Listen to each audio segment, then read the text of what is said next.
ነብዩ ሰለላሁ ዐለይሂ ወሰለም እንዴት አይነት ትሁት ነቢይ እንደነበሩ መግቢያዬ ላይ ባጫወትኳችሁ ከዑመር ብን ኸጣብ ረዲየላሁ ዐንሁ የነበራቸውን ንግግር እንዴት ጀርባቸው የሰሌን ምልክት እንደነበረው አይተናል።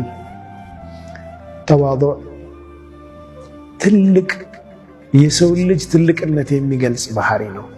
ተዋዱዕ ትሁትነት ብዙ ጊዜ ባለን ገንዘብ፣ በምንነዳው መኪና፣ በምንለብሰው ልብስ ውበታችንና ክብራችንን እንለካለን።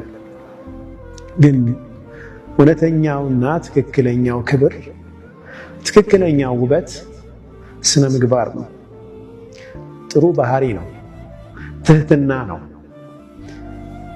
ሰዎች ምንም ያክል በዱንያዊ ጉዳይ ከፍ ቢሉ ባህሪያቸው ጥሩ እስካልሆነ ድረስ የሰዎችን ልብ መግዛት አይችሉም።